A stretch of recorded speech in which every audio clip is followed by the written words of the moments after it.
চিঠিতে তুমি কি লিখছো? খারাপ কিছু? না, তেমন কিছুই না, সাধারণ কয়েকটা কথা লিখছি। তাহলে কান্না করব কেন? তুমি তো একটা পাগলি, অল্পতে কান্না করে ফেলো, তাই বলছি।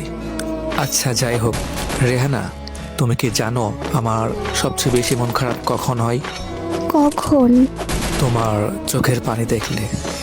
খারাপ কিছু যে কান্না করব? ঠিক আছে, কান্না করব না। হাসান, তোমার কি মন খারাপ? না। আচ্ছা, একটা কথা বলবো, শুনবা? আচ্ছা শুনবো, বলো। আজ শেষবারের মতো সেই গানটা শোনাবা?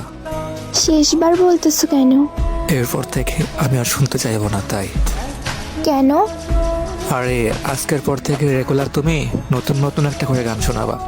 এক গান আর কতদিন ভালো লাগে বলো? ও আচ্ছা। হ্যাঁ, আর শোনো, কখনোই মন খারাপ করবা না, ঠিক আছে? মন খারাপ করব কেন? না, এমনিতেই আর কি বললাম। তোমার কি হয়েছে আমাকে বলো প্লিজ। আরে পাগলি, তেমন কিছুই না। আচ্ছা ঠিক আছে, রাত অনেক হয়েছে, এখন ঘুমাও।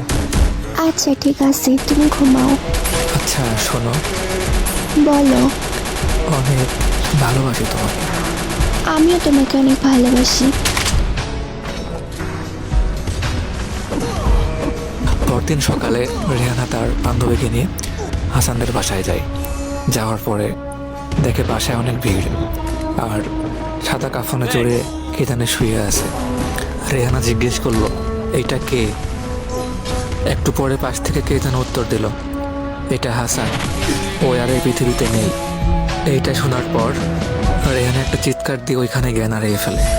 টানা 3 ঘন্টা পর রেহানার জ্ঞান ফিরে সে আর কোনো কিছু না ভেবে ডাইরেক্ট হাসানের রুমে চলে যায়। যাওয়ার পরে ওর কথা অনুযায়ী একটা বক্স পাই। বক্সটা খোলার পরে ওখানে একটা চিঠি পাই।